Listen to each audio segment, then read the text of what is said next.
अब परमात्मा साथ साथ एक तत्वदर्शी संत की भूमिका भी कराया करें, वो उनके विधान में है, उनकी लीला में है।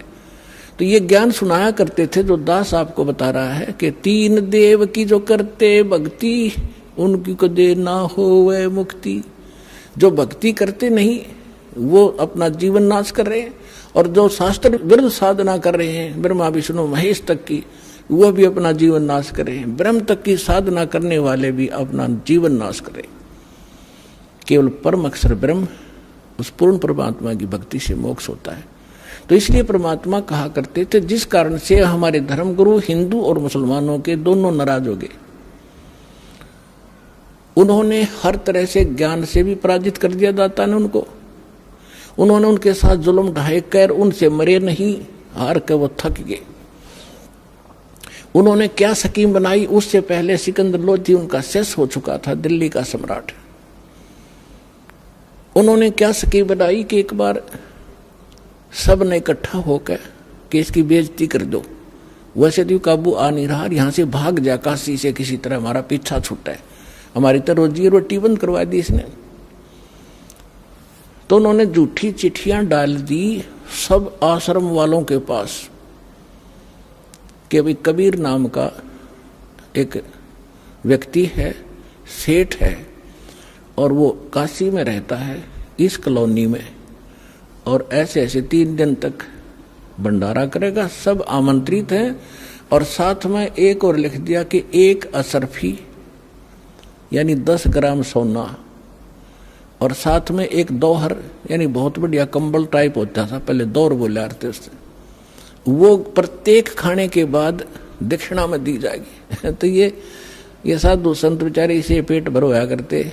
इन सब चेले श्रृंगार लिए, चलो लुल्ला लंगड़ा था बिठा लिया गया आश्रम में जो बैठा था आंधा काना कि सारे चलो, प्रत्येक खाने के बाद 1 असरफी मिल लेगी, 1 दौर मिल लेगी, और वह अपने जो उनका हेड मुखिया उसके पास जमा होती, फिर वो चीज से उसको देते और बढ़िया भोजन मिलेगा। तो कहते हैं 18 लाख आदमी आगे, ये साधु संत फकीर सारे गिरिपुरी सब मंडलेश्वर। अब सुबह सुबह रविदास जी और कबीर साहब तकरीबन इकट्ठे रहते थे सारा दिन लगभग। तो सुबह सुबह रविदास जी घर से उठे, देखा बाहर मेला भर रहा, भाई पूछा कहाँ से आए हो तुम, कौन हो, क्या फंक्शन है आज तुम्हारा यहाँ इकट्ठा होने का। तो वो बाबा लोग कहते हैं कि काशी वाले तुम कौन सी दुनिया में रहते हो, तुम्हें पता नहीं हम इतनी दूर से आ गए कि यहाँ कबीर नाम का कोई सेठ है, और ऐसी उस कॉलोनी में रहता, दुलाहों वाली कॉलोनी के पास। नीरू का पुत्र है, उसमें पूरी डिटेल बता रहा कि कितने भ्रम रह जा किसी के, और उसने ये भंडारा कर रखा 3 दिन का, और साथ में ऐसा ऐसा लिखा है, और तुमको पता नहीं बनारस के बनारस में। अब रविदास जी तो समझ गए ये किसी ढीठ आदमी की बकवाद है, राजतनाश पीट दिया इसने, दुनिया की निरी। रविदास जी पहुंचे परमात्मा वाली झोपड़ी में और कहने लगे महाराज जी आज तो नाश हो गया, काशी छूटेगी। क्या हुआ बताते हैं कि किसी ने झूठी चिट्ठी लिख रखी है आपके नाम तय, यूँ लिख रखा है कि 1 असरफी देगा, प्रत्येक खाने के बाद 1 दौर दक्षिणा मिलेगी। इस लालच में गिनती नहीं होती, इतने आ रहे हैं। परमात्मा बोले रविदास एक कुंडी लाले भीतर थे और बैठ जा, आप वहां जावाएं को नहीं, आप चले जाएंगे टक्कर मार के। रविदास जी बैठ के ने बोला भक्ति करे, आपत्ति में भगवान याद करना चाहिए, मैं भी माला जपू, आप भी बैठो। अब परमात्मा वहां बैठे, रविदास जी ने देखे ये माला जप है, और परमात्मा पहुंचे सतलोक में। वहां से फोन कर दिया कि मैं आ रहा हूं, तैयार करो फटाफट। सतलोक से उन्हीं आत्माओं से 9 लाख तो बैल बनाए, और उनके ऊपर बना बना भोजन, जलेबी कचौड़ी पकौड़ी हलवे पूरी, वहां तो सदा न्योका न्यो रहे बनाया, और लाद के 1 सेकंड में पहुंच गए वहां। गंगा के परले पास से खड़े हो गया आके, दुख जुड़ो तुम बोल, और फिर गंगा से आगे आना था। वह गंगा इतनी फुल स्विम पर चल रही थी, एकदम पानी 1.5 फुट हो गया, दुनिया देख रहा है इतनी एकदम डाउनफॉल, गंगा में पहली बार देख रहे हैं हम, जल नीचे उतर गया। तो उधर से क्या देख रहे हैं, घाट में का नर्रे बैल आने लग रहे हैं, सब देखें खड़े होकर, ये कौन आ गया। और दूसरा रूप बना लिया परमात्मा ने, और केशव नाम बताया अपना एक व्यापारी का। पहले बंजारे होते थे, बंजारे बिजनेस किया करते थे बैलों के ऊपर, जैसे गधों पर बोरे होते ऐसे बैलों पर लादा करते थे, यही ट्रांसपोर्टेशन का साधन था। आजकल तो ट्रकों से होती है, फिर बैलगाड़ियों से शुरू होगी थी, लेकिन पहले बैलों के ऊपर, जंगलों में रास्ते थे नहीं, जंगलों में से निकाल ले जाते, आगे पीछे बैल लगा के जैसे ऊंट बांध लिया करें। तो उस समय ऐसे बंजारे लोग बिजनेस किया करते थे। किसी मंडी से गुड़ ले आते, उसको वहां बेचते जहां गुड़ नहीं होता था, तो उनको बंजारा बोलते थे। तो केशव नाम बताया और आके तान दिए तंबू सारे। उनमें कहते गरीबदास जी ने लिखा है कि वहां लड्डू और जलेबियों की नौके पूरा ढेर का ढेर पड़ा, पहाड़ की पहाड़ का ऊंचा ढेर न, बहुत ऊंचा। अब 18 लाख आदमी का भोजन, और कोई पतीला मतावे को नहीं। तंबू बिछा कर बढ़िया कपड़े नीचे, और सुंदर तंबू टेंट सुंदर, ऐसे चमकीले, धूल भी ना लग गया उनके, कर दिया भंडारा शुरू। उधर से सिकंदर लोधी के पास भी चिट्ठी भेज दी, अगी उसने भगवान मान्य था, आ जाएगा देख लेगा, यू भाग्य पाओगा यहाँ से। सिकंदर लोधी शेख तकी के साथ वहां आ गया, वहां देखा तो जय जयकार हो रही, भंडारा शुरू हो गया। अब शेख तकी की तमाशी मर गई, पेट पकड़ के बैठ गया। उतने सोच कहा था कि आज पता लग जाए सिकंदर लोधी ने, इसने अल्लाह कहा करता यूं। और जब देखा कि ये भंडारा कौन कर रहा, किसी से पूछा तो पता लगा कि यहाँ केशव नाम का व्यक्ति बैठा है। न्यू कहे मैं उसका पगड़ी बदल यार हूँ, कबीर जी का पगड़ी बदल मित्र हूँ। और ये तो राजा ने जो पूछा कि आप कौन हो, कि केशव नाम है मेरा, कबीर साहब आपका क्या लगते हैं, कि मेरा मित्र है वो, पगड़ी बदल यार हूँ मैं उसका। मेरे पास भी एक चिट्ठी गई थी उनकी कि कुछ छोटा सा भंडारा करना है, कोई सामान लेते आइएगा मित्र। अब वो शेख तकी ने कह रहा इसने छोटा भंडारा कहेंगे, ये तो बेगन है वह। फिर तो वहीं बैठ गया। फिर सिकंदर लोधी ने तो दर्शन करने थे अपने परम पिता के, तो उससे पूछा कि भगवान कहाँ है, कबीर साहब कहाँ है। केशव से पूछा, केशव ने कहा उनका दास तो बैठा है, उनको क्या आवश्यकता आने की, मौज है, आएंगे जब आ जाएंगे, मर्जी के मालिक है वो। सिकंदर लोधी ने सोचा भाई इतनी दूर आया हूं, पहले दर्शन करूं। उनकी झोंपड़ी पता करके वहां पहुंचे, साथ में अंगरक्षक हाथी पर बैठ कर गए। तो जाके नीचे उतर के सिकंदर लोधी ने दरवाजा खटखटाया। रविदास जी कहने लगे महाराज जी तो आगे दिखे, वो आगे दिखे, वहां से चलकर ढूंढ ली झोंपड़ी अपनी। कबीर साहब बोले बोला मत, पिटन दे कवाड़े ने। तब सिकंदर लोधी ने कहा कि हे भगवान, हे अल्लाह के रूप, दरवाजा खोलो। परमात्मा बोले, वो तो जानते पता था। परमात्मा ने बोला कौन है भाई तू, कि मैं आपका दास हूं, सिकंदर दिल्ली से आया हूं, एक बार दरवाजा खोलो परवरदिगार। परमात्मा बोले नहीं राजन, मैं तो बस इंतजार कर रहा हूं कि कब सूर्य अस्त हो, अपने परिवार ने लेकर भागूंगा यहां से, ये मुझे जीने नहीं दे रहे।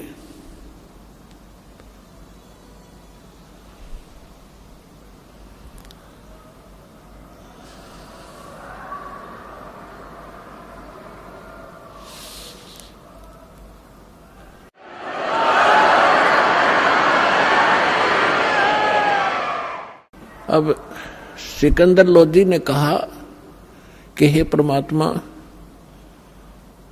यदि मैं आपसे परिचित ना होता तो आप मुझे भी आज बहका देते।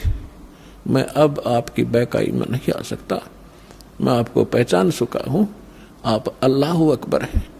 दास को दर्शन दे दो, बस एक बार दरवाजा खोल दो। तब परमात्मा ने कहा रविदास जी खोल दे खिड़की। दरवाजा खोल दिया।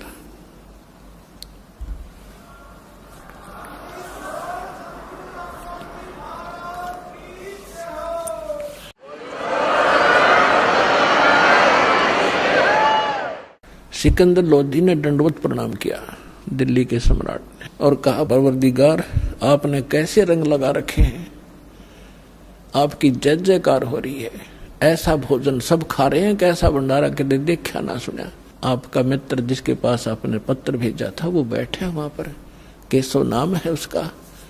परमात्मा वो तो खुद वहां भी बैठे, दो उठौड़ है, एक तू भया एक से दो।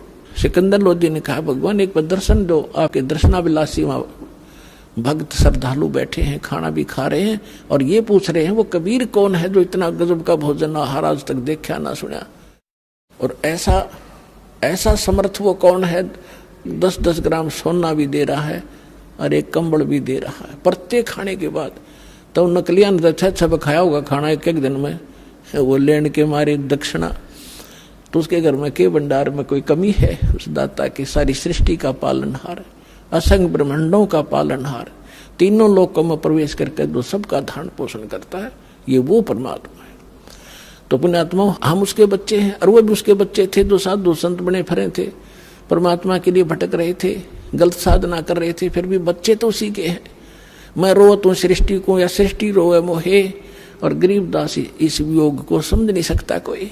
तो उनको भोजन खिलाना था सतलोक का लिया के, बहाना उन दुष्टों ने बनाना था, उनकी फड़क निकालनी थी, अपनी समर्थता दिखानी थी। आज दास के गुण गाता, जो पहले आकर भगवान वाले काम ना करके जाते तो दाता। तो सिकंदर लोधी ने कहा कि एक बार आपके दर्शन करना चाहते हैं सभी के सभी। तो परमात्मा जब कुटिया से बाहर निकले, जैसा सतलोक में उनके सिर पे मुकुट है, ऐसा मुकुट आकाश से आया और ऐसे सिर पे रखा गया। आकाश से फूल बरसने लगे।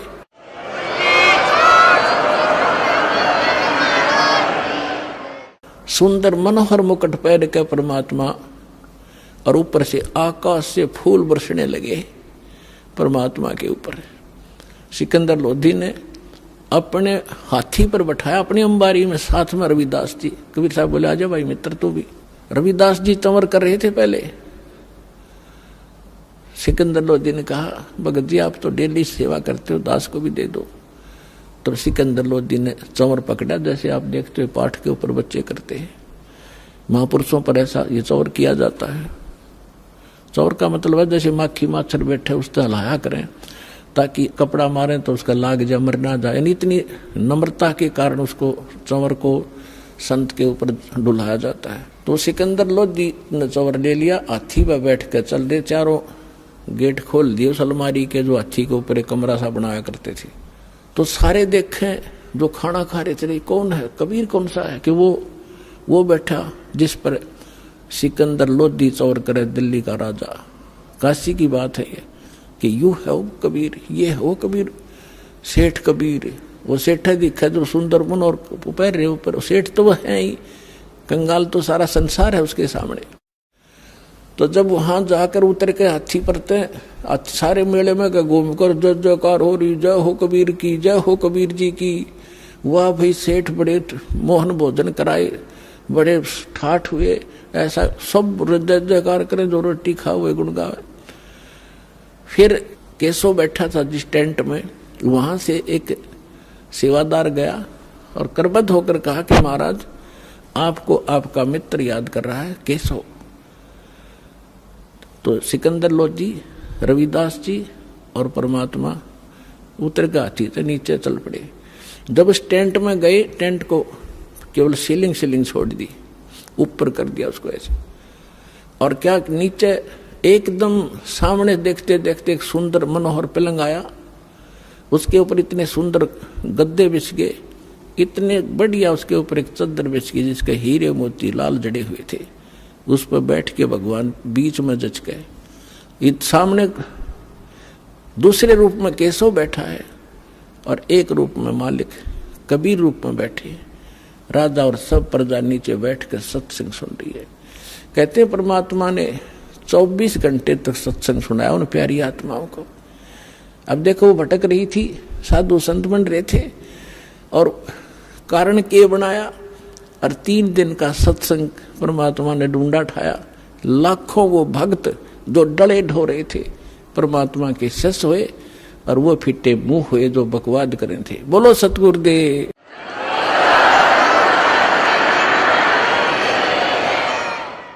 ये बहुत लंबी वार्ता है, कभी फिर समय आने पर। अभी तो दास आपको सदग्रंथों से ये प्रूव कर रहा था कि भगवान कौन है। जब आपको, जैसे पहले आप सेट हो रहे थे, कृष्ण जी भगवान, श्री रामचंद्र जी भगवान, शंकर जी भगवान, गणेश जी भगवान, तो आपको कोई भी उनकी कथा कहीं खड़ा होकर सुनावा था तो आप सारे शांत होते थे और स्वीकार होती थी, सब कुछ सही मानते थे, तो नो प्रॉब्लम थी। और जब इस दास ने यथार्थ कथा शुरू की तो कितना विरोध हुआ। कहता दास जाने या मेरे साथ उस समय से संघर्ष करते हुए आपके भाई बहन चल रहे हैं या वो जानते हैं, आप तक हम कैसे ही संदेश को पहुंचा पाए। जेल तक जाना पड़ा, 36 मुकदमे झूठे कर रखे हमारे ऊपर, लेकिन मालिक साथ है, एक दिन सब फिट्टे मुंह हो जाएंगे और सच्चाई ऊपर आओगी।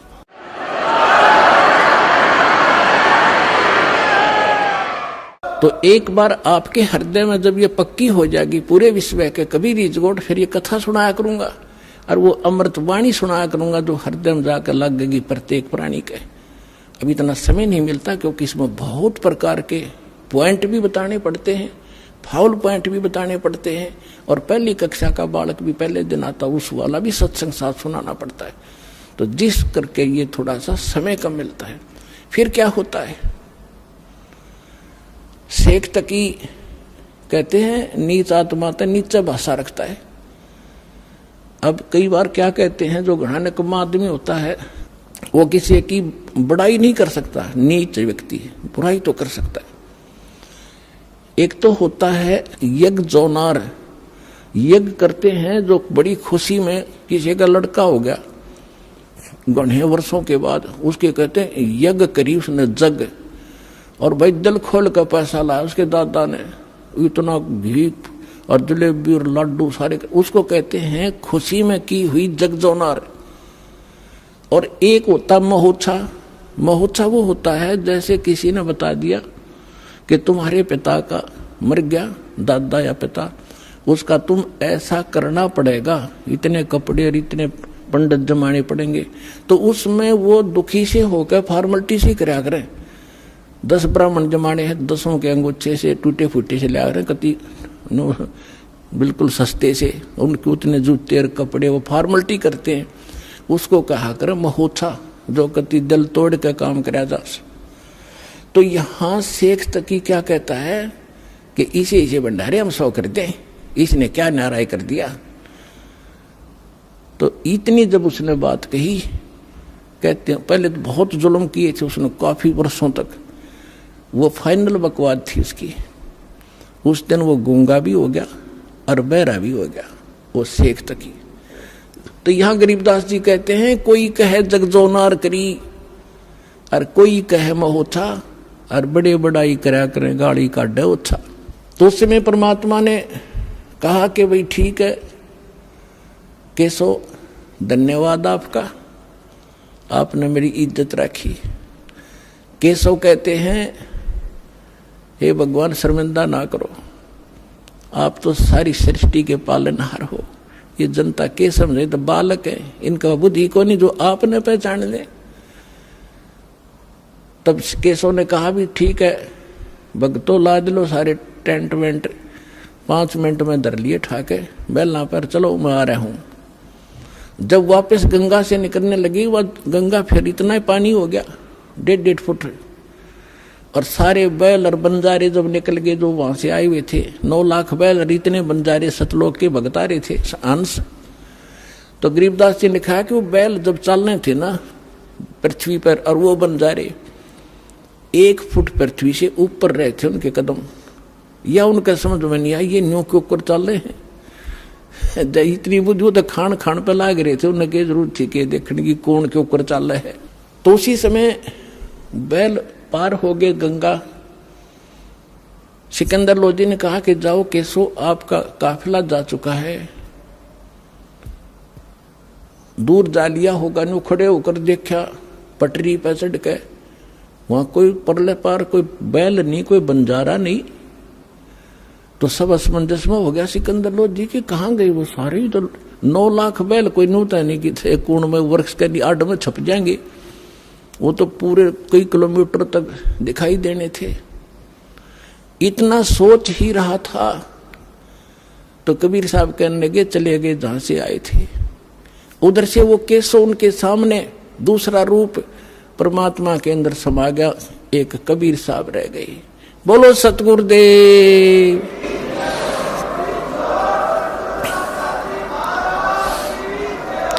तो परमात्मा कहते हैं कल्पे कारण कौन है, कर सेवा निकाम, और मन इच्छा फल दूंगा जो पड़े मेरे ते काम, पड़े धनी से काम। परमात्मा कहते हैं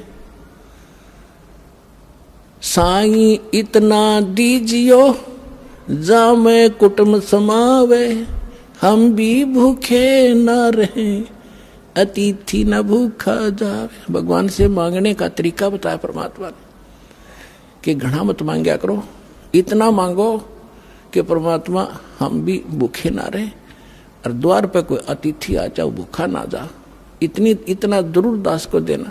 तो ये परमात्मा ने उदाहरण दिया है कि तुम मेरे की तरह नो विश्वास करो उस मालिक पे, और तू कर सेवा निकाम, निष्काम भाव से पूजा कर और दान धर्म करता रहे। जब कभी कोई आपत्ति आवेगी, जब देखना मेरे हाथा बदल लूंगा अपने बच्चे को, सारा संसार देखता रह जाएगा।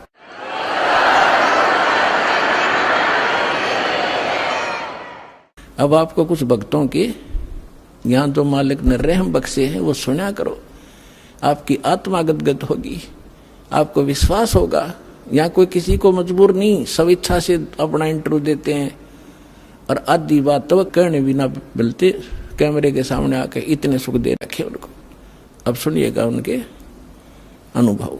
नमस्कार सर। साहेब क्या शुभ नाम है जी आप जी का? गोपाल दास मानीपुरी, ग्राम भनोरा, जिला बेमेतरा, छत्तीसगढ़।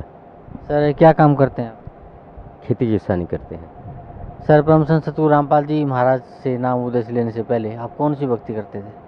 ऐसे तो मैं अपने जन्म कबीर पंथ के ही घर में हुआ है और मैं दामा खेड़ा हनुमाई धर्मदास का वंशा आचार्य प्रकाश मुनि के अंदर था, परंतु मेरा मन शांति नहीं था। हमारे घर में कबीर साहब के नाम से चौका हर साल हर वर्ष होता था। हमारे घर में बहुत दुख पहुंचा, छोटे छोटे थे तब से हमारा माता पिता बहुत दुख उठाते थे। कभी हमारे जानवर मर जाते थे, कभी हमारे बहन गुजर जाते थे, फिर भी हमें शांति नहीं मिला और फिर भी प्रकाश मुनि को मानते रहे, सत्यनाम सत्यनाम कहते रहे। लेकिन गुरु भी बनाया, वो गुरु ने नहीं पहचान किया, जैसे पूर्ण परमात्मा सदगुरु संत रामपाल जी महाराज बताते हैं। सर जो आप दामा खेड़ा से बता रहे हैं आप जुड़े हुए थे प्रकाश मुनि नाम साहिब जी से, आपने नाम उपदेश ले रखा था, तो वो क्या भक्ति बताते थे आपको? जैसे प्रकाश मुनि से नाम साहब का जो पंजा अधिकारी महंत था, उससे मैं दीक्षा लिया था। हडवा का महंत मोहनदास जी महंत, उसने जब गुरु दीक्षा किया तो बोला कि सत सुकृत आदि अजर अमर, यही नाम जीवन सो काम, खोलो कुंजी खोलो कपट, पांच छिले मूल की धार, धर्मराज अजर मुख खोला, यही नाम दिया था। फिर सर आप परम संत सतगुरु रामपाल जी महाराज की शरण में कैसे आए? क्या है, मैं बचपन से थोड़े से सतगुरु कबीर साहब का वाणी वचन सुनता था। अपने घर में साधु संत आते थे, उसके द्वारा सुना था और उसको सुनकर छोटी छोटी पुस्तक भजन गाया करता था। धीरे धीरे मैंने रामचरितमानस में जाकर एक वक्ता के रूप में बैठा और वक्ता करते करते ग्रंथ में अनुराग सागर का प्रचार में लग गया। उसके बाद तो भी से मेरा मन संतुष्ट नहीं हुआ, फिर दूसरा गुरु किया। उस गुरु का नाम था चतुरदास मानिकपुरी महंत, बेमेतरा के पास अतरिया गांव का। उसने मुझे 5 नाम दिया, उस नाम का मैंने जाप किया। उस नाम में था ओहम सोहम कोहम पोहम जोहम, इस नाम का मैं भक्ति करते था। फिर भी उसके बाद मेरे जीजा ने बोला कि आप वक्ता बन बैठे हो लेकिन आपको गुरु का आशीर्वाद नहीं है। फिर मुझे झटका पहुंचा और उसने बोला कि आप साधना चैनल पे, ये 2010 की बात है, साधना चैनल पे आप देखना कि वहाँ 8 बजे सदगुरु रामपाल जी महाराज के रूप में एक संत आता है और वो प्रमाणित कर कर पूरे सारे ग्रंथ का प्रमाण दिखाता है। जब मैं देखा उसी दिन मेरा आत्मा को पूरा शांति हुआ कि यही है संत जो मैं बचपन से खोज रहा था। क्योंकि मुझे हमारे गांव में आसाराम बापू का पंथ वाला बोला कि आप आसाराम बापू के पास चलो और आप नाम दीक्षा लो। मैं उन भक्त को बोला कि आसाराम बापू जो प्रवचन करता है, जो सत्संग में भजन गाता है, वो तो पूरा कबीर साहब को वाणी है, मैं उसके शरण में नहीं जा सकता हूँ, और जिसके अंदर मेरा हृदय झुक जाएगा वही मेरा पूर्ण परमात्मा है। जब उस दिन टीवी में सदगुरु संत पूर्ण परमात्मा संत गुरु संत रामपाल जी महाराज को दर्शन किया और उसका प्रवचन सुना, उसी दिन से मैं निज दिन दूसरे के कह के घर में जाकर वो टेलीविज़न के द्वारा टीवी के द्वारा सत्संग सुनता रहा। फिर मैंने यहाँ आने के लिए, बरवाला आश्रम आने के लिए पैसा धीरे धीरे करते करते और एक दूसरे से सहयोग लेकर फिर मैं दूसरे अपने जीजा जी को बोला कि जीजा जी आपको मेरे साथ कहीं जाना होगा। तो बोला कहाँ जाएंगे। मैं उसको बताया कि टीवी में ऐसा ऐसा संत आता है और संत मेरा निवारण कर सकता है। फिर मेरा जीजा कहा ठीक है, तू कहता है तो मैं आपके साथ जाऊंगा। मैं फिर समय बताया कि इस दिन मैं नागपुर आ रहा हूँ और आप मुझे वहाँ ले जाना और आप टिकट कटाना। फिर हम दोनों आए और जैसे यहाँ आए तो यहीं पर परमात्मा दर्शन दे रहा था। परमात्मा ने दूर से हमें पहचान लिया कि आज नए आए हो, धन्य तुम्हारा भाग। उसी दिन कहा परमात्मा आप तो सब कुछ जानते हैं। फिर परमात्मा सदगुरु रामपाल जी महाराज से नाम दीक्षा लेकर फिर उस नाम का सुमरन करते करते मुझे 2 महीना गुजर गए। सर, परम संत सदगुरु रामपाल जी महाराज से नाम उपदेश लेने के बाद आपको क्या लाभ मिला? सदगुरु पूर्ण संत रामपाल जी महाराज से नाम लेने के बाद मेरा जो पारिवारिक जीवन में चलाने में जो असमर्थ था वह सुधार हुआ और धीरे धीरे मैं अपना परिवार का सुधार करते करते सबसे पहले मैं टीवी लिया। 7,000 का टीवी लेकर सदगुरु पूर्ण संत परमात्मा सदगुरु रामपाल जी महाराज का कथा प्रवचन सुनता रहा। उसी बीच में मुझे काल ने एक रात को सपना में आया और काल ने सपना में आकर दाढ़ी रखा था, काला सा था, हिष्ट पुष्ट। उसने मेरा इस नाभि पे एक क्षण का एक सिरा दबाया और एक सिरा मुख में दबाया। देखता हूँ तुम्हारा गुरु कितना पावरफुल है। फिर मैं उस समय घबरा गया। घबराते घबराते सदगुरु जो रामपाल जी महाराज ने जो नाम दिया था उस नाम का प्रथम नाम इस रूप में जो मिला है उस नाम का याद हुआ। उतने में वो काल ने पसीने हो गए। फिर उस समय काल ने छोड़ा। उसके बाद फिर मैं एक मवेशी एक जोड़ी बैल बांधा। बैल बांधने के बाद मैंने खेती किसानी में तन मन धन लगाकर फिर कमाने लगा और इसके आदेश अनुसार के नियम का पालन करते करते मैंने अपना परिवार में चलाने में समर्थ हुआ। आज गुरु यही मुझे पूर्ण मिला जो गुरु का प्रमाण बताते हैं सब संत लोग। गुरु यानी अंधकार को प्रकाश में ले जाने का नाम ही गुरु है। लेकिन आज मुझे सच्चा प्रकाश सच्चा परमात्मा से मेल दिखाने के लिए यही पूर्ण परमात्मा है जो आज मैं उनकी शरण में 2012 से जुड़ा हूँ और ये मेरा 7वां बार है। सर, परम संत सदगुरु रामपाल जी महाराज से नाम उपदेश लेने के बाद आपको काफ़ी लाभ मिला। पहले आप जो भक्ति करते थे उससे आपको कोई लाभ नहीं मिल रहा था। तो सर, भक्त समाज को क्या संदेश देना चाहते हैं आप? भक्त समाज को तो मैं प्रथम यह संदेश देना चाहता हूँ क्योंकि हमारे छत्तीसगढ़ में प्रकाश मुनि के नाम दबाव के नाम से कोई नहीं आना चाहता है यहाँ। वह तो कहता है कि हमें कहता है कि वो भटक गए और उसने भटक गए कहता है और उसको खुद शुगर बीमारी हो चुका है। जो हम यहाँ से गया जनवरी में नाम लिया और जनवरी मांग के महीने में पूर्णिमा वहाँ मेला लगता है। उसी समय मंच में बोला प्रकाश मुनि नाम साहब जी ने कि मुझे शुगर का शिकायत है। हमें ये पूर्ण संत परमात्मा सदगुरु रामपाल जी जो भजन के एक पंक्ति बताते हैं कि सारा जग रोगी अरे सदगुरु वैद्य न जाने। आज स्वयं जिन डॉक्टर बताते हैं और अन्य संत को झोला छाप डॉक्टर की उपमा देता है जो प्रकाश मुनि नाम साहब आज खुद रोग से ग्रस्त है।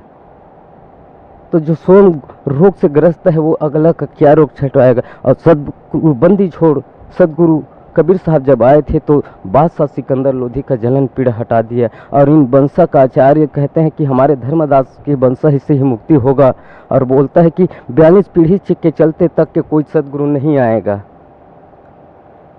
और तब फिर मैं जवाब दिया कि गरीबदास को क्यों बाद में मिला, जब धर्मदास को पहले नाम दिया था तो गरीबदास को क्यों दिया, और आपका कबीर सागर में लिखे। जब मैं यहाँ से जाने के बाद पूरा कबीर सागर का खोज किया और मिलाया, पूरा प्रमाण मिला। धर्मदास तो है लाख दुहाई, सार शब्द कहीं बाहर न जाए, सार शब्द यदि बाहर जाए बिचली पीढ़ी हंस नहीं करे है।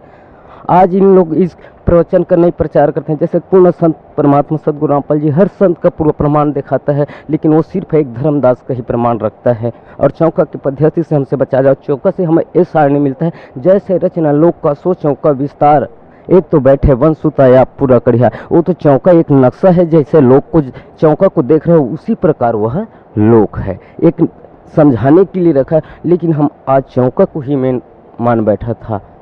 तो मैं यही सब भगत समाज को यही कहना चाहूँगा, और सनम्र निवेदन है कि उन लोगों से कि वो पूर्ण परमात्मा सदगुरु रामपाल जी के महाराज के प्रवचन को धैर्यपूर्वक शांतिपूर्वक से देखें, और देख करके अपने पूरे शास्त्र से परिचित हुए कि वास्तविकन और जो बता रहे हैं वो सदगुरु रामपाल जी वो वास्तविकन में सच्चाई है, और अन्य समाज जो बताते हैं जितना भटका रखा है वो वही सही बात है। कि आज जो बैठे पूर्ण संत, यही हमें प्रमाण मिला कबीर सागर के अंदर कि बड़े अपने छत्तीसगढ़ में 2 कबीर पंथ चल रहा है, छोटा कबीर पंथ और बड़ा कबीर पंथ। जो बड़ा कबीर पंथ है अभिलाष दास का चलाया हुआ मार्ग, उसने बोला था 2003 में कि मुक्तामणि नाम साहब आएगा, और जितना बादशाह सिकंदर लोधी के समय जो 13 गाड़ी किताब लिखा था उसको दबाया था, वो बहिर्गत करेगा और दिल्ली क्षेत्र के प्रांत आएगा। उसी बात को मुझे झटका पहुंचा कि यह तो संत आ चुका है, जो आएगा कहते रहेंगे उन लोग, लेकिन वो तो परमात्मा स्वयं आ चुका है यहाँ। और हम कहते रहे मुक्तामणि नाम साहब आएगा, मुक्तामणि नाम साहब आएगा, लेकिन वो परमात्मा स्वयं है, और जितना ग्रंथ उसको बहिर्गत वास्तविकन कर दिया, आज प्रमाण कर दिया। और 5505 तब होएगा नाम यह साचा। लेकिन इस बात को आज भी धर्मदास का वंशावली दामाखेड़ा वाले पर हजूर प्रकाश मुनि नाम यह कहता है कि अभी भी 5 साल बाकी है। बोलता है आपके पास सही सर्टिफिकेट प्रमाण है तो आप यहाँ आइए। और पूर्ण सदगुरु रामपाल जी महाराज हर संत को आमंत्रित किया है आदरणीय के साथ, और ज्ञान चर्चा में सम्मिलित हुए और अपना अपना ज्ञान का प्रचार करें। उसमें फिर समाज ही निर्णय करेगा कि पूर्ण संत का क्या लक्षण है, पूर्ण संत पूर्ण परमात्मा तक कौन पहुंचा सकता है। इसका निर्णय भगत समाज करेंगे। आप आइए और उसका प्रमाण बताइए कि 5 साल में कितना बाकी है और कितना घट चुका है। आज तक के क्यों नहीं बताया कि आज 5 साल के उसको भी दबा रखा था। अब यहाँ से ज्ञान गंगा पढ़ लिए हैं और यहाँ का प्रवचन सुनकर उन लोग कहता है कि 5 साल बाकी है। और ये भी सिद्ध हुआ सदगुरु रामपाल जी महाराज जब अध्यात्म ज्ञान गंगा और गहरी नजर गीता पढ़ा, उसमें लिखा है धर्मदास का वंशावृक्ष का परिचय लिखा है। हम तो अटल 42 जय लगाते रह गए, लेकिन अटल 42 तो नहीं हुआ, कभी कभी बीच बीच में खंड हुआ है। तो फिर आपका सिद्धांत तो गलत हुआ, एक बात। दूसरी बात यह है कि वंशा का नियम है कि 25 वर्ष और 20 दिन से न अधिक न कम। ये भी गलत हुआ कि कोनो 22 कर, कोई 25 किया, कोई 20 किया, कोई 13 किया, ये भी सिद्ध नहीं हुआ। तो यदि आप इसको सच मानते हैं तो या गलत होगा तो उसको प्रचार नहीं करना था। जैसे सदगुरु रामपाल जी महाराज स्वयं पढ़ता है और भक्तजनों को पढ़ाता है, लेकिन प्रकाश मुनि हजूर साहब कहता है कि हमें वेद का पढ़ने का कोई आवश्यकता नहीं है, इसीलिए आप भटक्का खा चुके हैं। तो मैं सर्व संत समाज, पूरे जितने भी संत समाज है, हर धर्म का संत समाज से मैं यही सनम्र दोनों हाथ जोड़कर बद विनती करता हूँ कि आप कम से कम सदगुरु रामपाल जी महाराज का साधना चैनल पे जो 7:45 पे आता है उसको धीरे धीरे लेकर टाइम लेकर अवश्य सुनो। और उसके सुनने के बाद यहाँ सदगुरु रामपाल जी महाराज का आश्रम हरियाणा के अंदर जिला हिसार ग्राम बलवाला के पास है, वहाँ आकर आइए। अपना सद्भक्ति और परमात्मा को पाना चाहते हैं तो उसके बताए हुए नियम का पालन करते हुए और नाम दीक्षा लेकर पूर्ण परमात्मा के लिए जन्म जन्मांतर के लिए मोक्ष प्राप्त करिए। धन्यवाद आपका, बहुत बहुत धन्यवाद।